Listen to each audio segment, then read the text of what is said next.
Buying your first home is a major milestone, and it can be a challenging and confusing experience. From the initial search to the final inspection, many steps are necessary to ensure you get your dream house without running into financial distress later.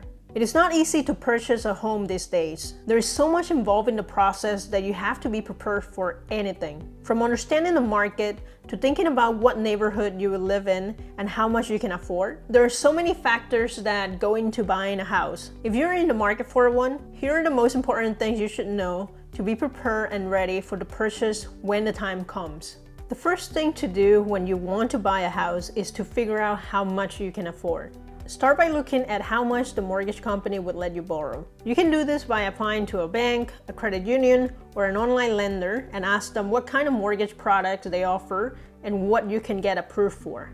Assuming that this is your first time buying a house, the size of your down payment as well as the interest rate you pay will determine many of the mortgage options available to you. Here's a rundown of the different types of mortgages that are available. Fixed rate mortgages is a type of loan that has a fixed interest rate over the whole duration of the term, which is usually for a period of 15 or 30 years. With this type of mortgage, you know exactly how much you will pay every single month. Adjustable rate mortgages, or ARM. This type of loan allows your interest rate to change over time, usually every 6 months. This means that your monthly payment can go up or down based on market conditions. The most popular one is the fixed rate loan because it provides protection against inflation and it's very easy to understand. For example, last year I managed to get a 30-year fixed rate mortgage at a 2.25% interest rate. This means that other than my property taxes and my homeowner insurance, my mortgage payment will essentially be the same every single month over the span of the next 30 years, and my interest won't change even though the rate is right now at over 7% with the recent rate hikes.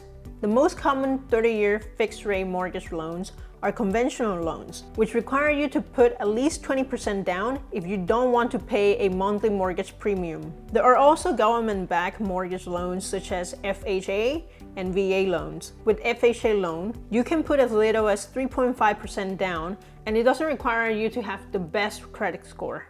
It gives you more financial flexibility, but the inspection requirements are pretty strict. The house needs to be in great condition, meaning that if there's peeling paint, stairs with no handrails or mold, most likely it won't qualify for this government-backed loans unless you can negotiate the fixes into the purchase agreement and have the seller fix all these issues before closing. VA loans are loans that are available for military service members or veterans and eligible spouses. This is similar to the FHA loan with very strict inspection requirements. For those who are eligible, they can put 0% down, meaning that the lender will finance 100% of the purchase price, essentially costing you only the closing costs upfront, and that's it. We actually got the 30-year fixed VA loan at 2.2% interest rate with 0% down for the property I mentioned before. Alright, now that you know a little bit more about mortgages, you want to know how much you will be able to get pre-approved for based on your debt-to-income ratio. The debt-to-income ratio, or DTI, is the amount of monthly debt a person has compared to their monthly income. Basically, how much of your current income is going towards debt every month. In the perspective of the lender, the higher the debt-to-income ratio, the more risk a person has for not being able to pay back their mortgage. Mortgage pre-approval usually require at least a 43% of total income to go towards housing and other related bills in order to qualify for a mortgage. If you're married, you can also ask for a joint mortgage pre-approval amount where they will include your spouse's debt and income as well. The important thing to know about joint mortgage is that if you're planning to invest in real estate in the long run, you actually want to get approved on your own because it will give you and your spouse more options in the future to purchase more real estate. For example, if you have a joint mortgage and your mortgage is $2,000 per month, that $2,000 per month is going to show up as a debt under your name and also under your spouse's name. So next time you apply for a mortgage or another kind of loan by yourself, those $2,000 is going to show up in your debt. It's not going to be split by half. The entire amount is going to be a debt under your name. So it would make it harder for you to get other loans if your debt to income ratio is too high. Now imagine that the mortgage is only under your spouse's name and he's paying $2,000 every single month. That's gonna be a debt to income ratio that is only affecting him and not you. So for your next property, you want to do it under your name, for example, because your debt to income ratio is probably way lower because the $2,000 did not apply to you because it's not a joint mortgage. Another important financial tip that should be pretty obvious is to not buy something you cannot sustain financially in the long run. You don't want to spend the next 30 years mostly making just enough to pay off your mortgage and be house poor. This is all you need to know for now about finances. You will definitely dive deeper once you start talking with lenders, as it is their job to explain their product to you. So make sure you ask them questions. I'm not a financial advisor, so these are not professional advice. These are mainly things that I've seen and I've learned throughout the years by investing in real estate. The next important factor is to find a compatible real estate agent. A real estate agent is one of the most essential person in your team when purchasing a home. This agent would be your advocate who will work diligently to get you the best deal possible. They will find property that meet your criteria, your needs, negotiate on your behalf, and make sure that the entire process goes as smooth as possible.